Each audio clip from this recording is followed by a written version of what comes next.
Hi guys, welcome back to Sparkling Sketches, and make sure to subscribe to my channel if you haven't already. And now let's get right into the video. Okay, so today I am going to be giving you guys 4 tips to improve your art. So I'm not an art expert, but these are just things that I have found help to make my drawings more aesthetic and just pretty in general, and I hope you guys find this video helpful. And while we are doing that, I am also going to be making this spring-inspired sketchbook spread. And so if you guys want to grab your sketchbook and draw along, that would be great. Alright, so now let's get right into the video. Okay, so tip number 1 is going to be to always outline your drawings, to use line art. Okay, so this one only applies to certain types of art because obviously, like, if you're doing realism, you're not going to want to do this because in real life things aren't outlined in black, but if you're doing like cartoon style art or like the style of art I do, I don't know what it's called.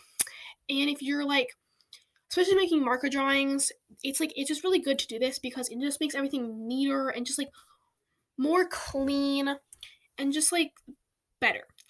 And so in certain situations, you wouldn't want to do this. For example, if you were painting, but in these kind of situations, you are going to want to do that. It just makes everything better. Okay, so the second tip is going to be to use shapes. So what I mean by this is, have you ever like started a drawing and you worked really hard on one part of it, but then like you realize that it's all out of proportion? That is what you want to avoid. So when you use shapes, you basically you can just block out parts of the body. So like for the head, I make a circle with just like a triangle bottom, which makes just the head shape, and then I can just like very lightly block out where the shoulders would be and the waist and like the legs and the arms, and then I can go to and add the detail. This just makes it so much easier because if you don't do this, you're going to find that your drawings are a lot of times out of proportion. So you always want to block out where you're going to have things before you make it. So yeah, you always want to use shapes, and honestly, I find just using really basic shapes is just the easiest way to do it, and it just keeps everything looking nice, and you can just like, you can kind of play around with what shapes you like to use. I feel like everyone kind of has their own routine of how they like to start a drawing. But yeah, that one I feel like might be the most important. That one is just super important. Okay, so I have 4 tips for this video, but as you can see, I think we're gonna have a little more time than that. But okay, so the third tip is basically to highlight. So this one's pretty simple, but okay, when the light is shining on things, there are highlights in real life, even though it might not seem like it because you don't see it that much. And okay, actually in this video, I did forget to highlight. I did highlight afterwards, but after I finished making this, I realized that I didn't have any highlights, so I did do that. I just forgot this time. So this video isn't a great example, but okay, so with highlighting, it's just like, it's going to bring more life to your drawings and make everything more 3D and just like more aesthetic. So with highlighting, you always want to highlight the eyes because eyes are like shiny, and so they're always going to have light on them. And then hair is normally going to have highlights because it's shiny. And a lot of times clothes, you kind of got to think about like what's in your drawing, like, because like some materials will have highlights and some won't. Or it's like, is their skin shiny or their hair shiny? Like, you want to think about these things because they're going to affect where you highlight. Okay, so basically, you when you highlight, you can use a couple different kinds of highlighting materials. I think I talked about this in my other video, but I'll give you guys a refresher if you haven't seen that one. So I like to use white charcoal because you can sharpen it, make it sharper or duller. You can cover bigger spaces, and you don't have to worry about it bleeding like markers do. But you can use highlighting markers. They're better for big spaces, and you can sometimes get more detail with them, but you do have to worry about too much ink coming out. So that is a problem. But with some, so you want to make sure you get a high quality one. And then you can also use white gel pens. I don't have a lot of experience with gel pens, but they do give you that just like nice, like bright white color that you might not get with white charcoal. So that's a good option too. But again, you just want to find one that doesn't bleed, and you want to find one that works well over ink if you're going to do marker drawings, because some of them don't and they just kind of blend in. So yeah, you normally want to highlight. if you add too much highlighting, it might look weird. So you always want to just like look at what needs highlighting the most. So I would always say eyes, normally lips, a lot of times clothes, and hair. So you don't want to highlight too much or else it might just start looking weird. But it's definitely a good asset to your drawing. Alright, so the final tip is going to be you always want to look back at your old art. So I really like doing this because I just really like, if I'm feeling like my art isn't turning out that well, or I'm just like thinking that I'm not a good artist, I can go back to one of my old sketchbooks from like a couple years ago or just like even a year ago and look at just like how much I've improved over the past however much amount of time. I did this the other day and it's like really like made me happy because I would just like I saw how much progress I had made and it just like really made me feel good and just like about how much better I had gotten. And the thing about this is that you really, I know it's easy to get discouraged about these kind of things or just get into art blocks or just like to like not want to do it anymore because you feel like you're not good at it.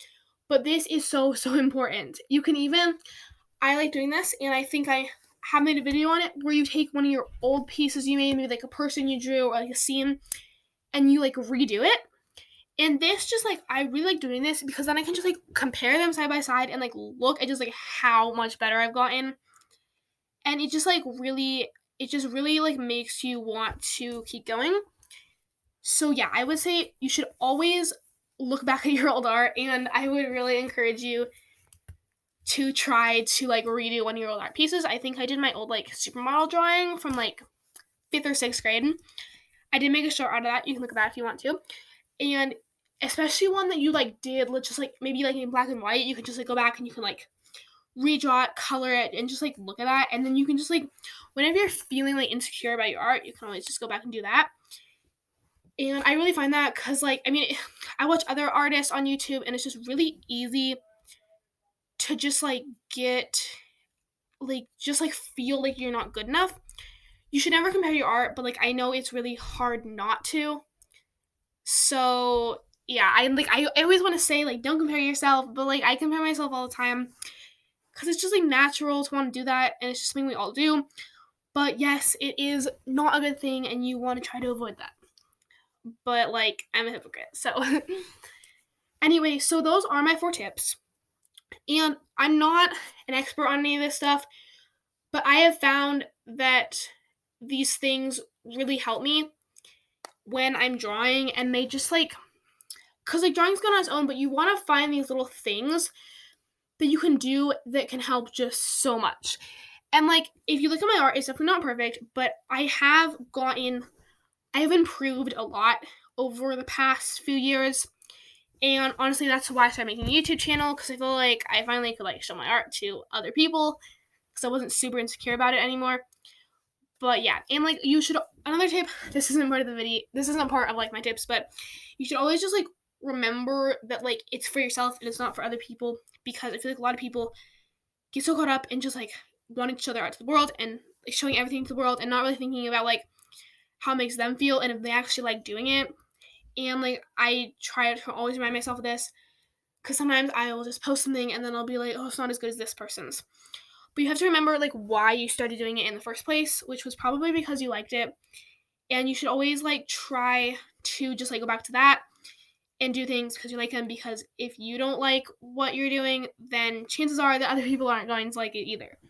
Because you have to like what you're doing and you have to remind yourself of that. Okay, so those are my tips for this video. And I hope you guys like my spring spread. I actually did a spring inspired short too, but I just wanted to like show you guys a longer process for this video just so like you could watch something while I was talking because probably it's boring. But anyways, yeah. And I will be doing more videos this summer because right now I'm in school. I am actually getting ready to go to high school. And so yeah, I have been pretty busy. I'm sorry. But I will be posting more this summer. And I can do, if you want me to, I can do some like tutorials maybe on like how to draw bodies or hair or faces. So let me guys know what you want to do. When I finish the sketchbook, I will be doing a sketchbook tour. So look out for that, but it probably will be a while because I'm still at the beginning of this one. And then I will be posting more shorts because you guys seem to like those. And then if you want me to do more tips, let me know too. So that is, I think, all for this video. So you can just try out these tips for yourself and see how much they help you. And this is a close-up of my spread. So I will see you guys in the next video. And don't forget to subscribe.